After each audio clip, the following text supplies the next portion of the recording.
Hai guys, ketemu lagi dengan gue nih, Song Joong Ki, kembarannya si Hirota dan Adivan. Ya akan menemani kalian hari ini di channelnya Bukalapak. Jadi jangan lupa klik tombol subscribe di bawah, karena di channel Bukalapak ini banyak banget video-video yang seru. Seperti video kali ini nih, dimana kayaknya gue lihat-lihat setelah ada film Pengabdi Setan 2, itu kan booming banget tuh. Orang-orang berpikiran jadi nih vibe sebuah apartemen kelihatannya agak-agak horor. Apalagi misalkan kalau tinggal di apartemen mati lampu, terus kalian lagi di lantai atas gitu, kelar udah. Nah tapi kan itu di film ya. Kalau di dunia nyata nih gimana ceritanya? Ada nggak sih apartemennya yang horor kayak begitu tuh? Yang jadinya terbengkalai perkara angker. Yang ternyata jawabannya ada, gengs. Dimana apartemen viral ini, lokasinya tuh di kawasan Kebonsari, Kecamatan Jambangan, Kota Surabaya. Nah sebenarnya gedung apartemen ini tuh dulunya, nama resminya kalau nggak salah, Apartemen Sejahtera Family. Ih agak fusion ya namanya ya. Kayak anak-anak international school begitu. Ya ngomongnya suka campur-campur. Udah sejahtera atau family. Maksudnya kan keluarga sejahtera kali artinya ya. Ya tapi karena kawasannya tadi ada di lokasinya Kebonsari, jadi masyarakat yang mungkin lidahnya lidah lokal ya kayak kita, nyebut apartemen ini yang gampang aja deh, apartemen Kebonsari. Gak usah sok-sok mix-mix campur gitu, kelipet nih ke lidah kita. Nah tapi apa sih sebenarnya yang membuat apartemen itu kok dibilang memiliki aura-aura mistis yang kental, sampai-sampai dicap angker sama banyak orang? Bener angker nggak sih? Apa cuma desas-desus doang?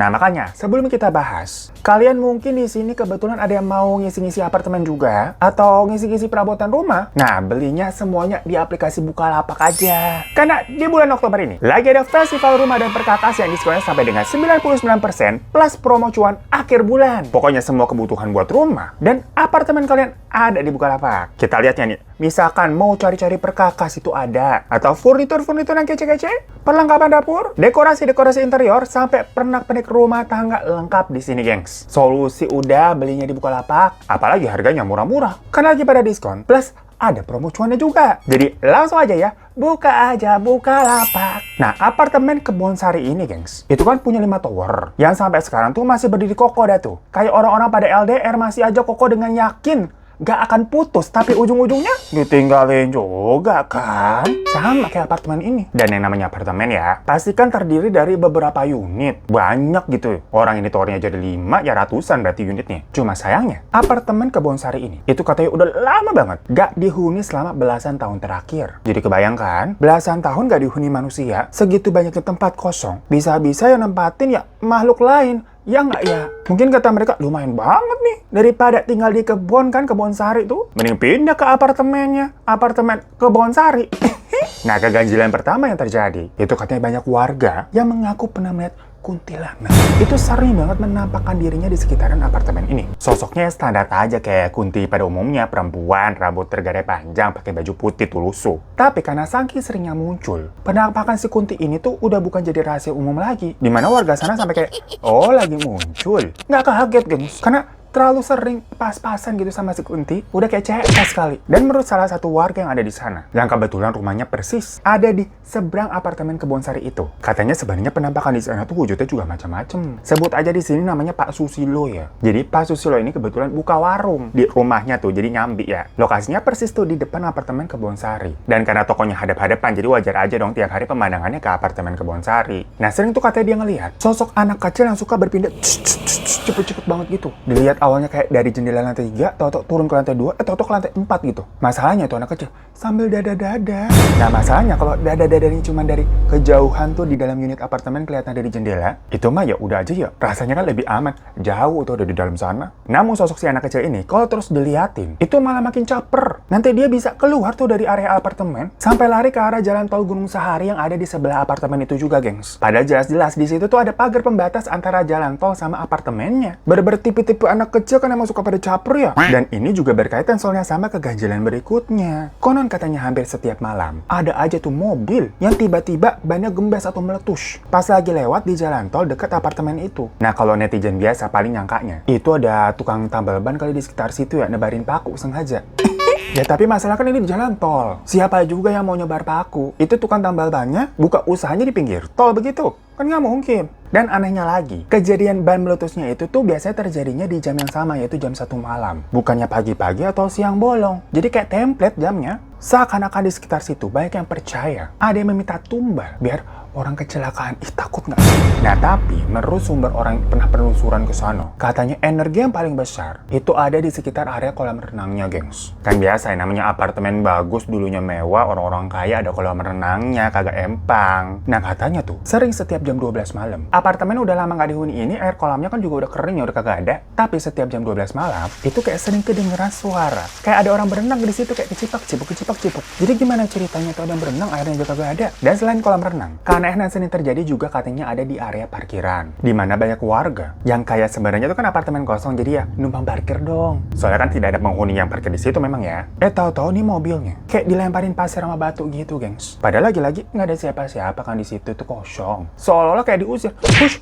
sana, nggak boleh kamu parkir di area kami begitu. Pelit banget ya setan-setannya ya. Berasa kayak emak-emak ngomel. Misalkan kalau ada mobil parkir di depan rumah begitu ngalingin jalan. Mohon maaf, jangan kan emak-emak, gue juga bakal ngomel sih. Kalau ada orang yang bandel parkir sembarangan begitu, apalagi di depan pagar ngalangin kita keluar. Ih, tolonglah. Kita jadi curhat. Next aja ya. Lokasi aneh lainnya juga berasal dari pohon beringin yang ada di kawasan apartemen Kebonsari ini. Ya, ini mah kagak usah ditanya ya, namanya pohon beringin. Itu kan memang sudah terkenal tempatnya malu halus. Ya mungkin karena rindang adem gitu kali rasanya ya. Nah, cuman ditambah ini udah lama kosong, nggak pernah ada kehidupan di sekitar situ. Pohon beringin itu katanya pernah niatannya mau ditebang karena udah dianggap terlalu lebat lah. Takut jadi sarang apa ular atau ya serem aja lah, nggak kerawat gitu kan penampakannya. Tapi anehnya pohon itu katanya nggak bisa ditebang, gengs. Walaupun udah pakai gergaji besi sekalipun ya, berasa pohonnya tuh mau debus begitu, kagak mempan. Padahal normalnya pohon setebal apapun, kalau sama alat pemotong emang pohon gitu ya, gergaji besi, ya harusnya kepotong-kepotong aja dong. Cuma ini enggak. Jadi masyarakat sekitar langsung menyimpulkan kalau ada penunggunya, jangan-jangan itu pohonnya. Akhirnya pohon itu ya udah dibiarin gitu aja. Karena kan nggak bisa diapa-apain, jadi ya udahlah nyerah aja daripada kenapa-napa. Nah, tapi cerita yang pernah bikin geger mengenai keangkeran dari apartemen ini adalah waktu di tahun 2019 itu ada sebuah kejadian yang berbeda di luar logika. Sampai masuk ini ke berita-berita, kalian googling juga ada tuh ceritanya. Jadi menurut cerita si penjaga apartemen Kebonsari pada saat itu, waktu suatu malam dia lagi berjaga di apartemennya. Karena gimana pun juga kan biar tidak dimasuki sembarangan orang. Tiba-tiba jam 3 pagi ada rombongan yang bawa keranda mayat ngedatengin gedung apartemen tersebut. Yang ngelihat ada rombongan begitu ya otomatis si penjaganya langsung menghentikan mereka kayak, Pak, tunggu. Ini kalian pada mau ngapain kok bawa keranda gini? Lo.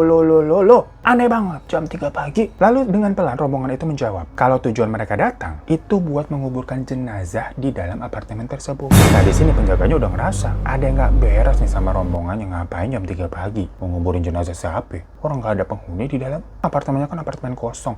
Jangan ngadi-ngadi lu pada. Yang jadinya si penjaga ini tentunya ngelarang mereka untuk masuk dan nyuruh mereka untuk menguburkannya di tempat lain aja yang semestinya. Ya karena dilarang masuk, rombongan itu berbalik arah langsung pergi dengan tetap membawa si kerandanya itu. Tapi nih, belum ada 100 meter. Semenjak mereka tadi pergi, tahu-tahu rombongan itu hilang. Padahal kan jarak 100 meter masih kejauhan mata, masih deket. Mau jalan kemana gitu arahnya juga harusnya masih kelihatan. Apalagi rombongan ini banyak, bukan cuma 1-2 orang. Dan ternyata malam-malam setelahnya, rombongan itu balik lagi, guys. Setiap jam 3 pagi, sampai penjaganya akhirnya resign ketakutan dan digantiin sama penjaga-penjaga baru. Namun menurut kabar update-nya sih, katanya apartemen ini akan dibongkar sama pengembang. Karena menurut mereka, bangunan dari apartemen Kebonsari ini, itu dinilai juga udah nggak layak huni ya. Jadi nggak mungkin buat dipakai lagi, yang ada membahayakan. Atap sama plafonnya udah banyak yang bocor tuh, pecah-pecah. Dan struktur bangunannya juga mungkin udah nggak kuat. Habis kan nggak pernah di maintenance, yang nggak dihuni, namanya bangunan nggak dihuni, ya rusak. Tapi bagus deh kalau misalkan memang mau dibongkar. Bisa nanti dibangun menjadi tempat yang baru lagi yang lebih berfaedah. Daripada dibiarin kosong terbengkalai begitu aja kan ya. Kayak Menara Saida tuh nggak diapa-apain, jadi vibes-nya serem banget. Intinya bangunan juga harus move on. Kalau udah jadi tempat baru, dihuni banyak orang kan insya Allah, vibes-nya bakal ya normal lagi begitu. Jadinya ada kehidupan. Pokoknya lupakan yang lama, buat yang baru.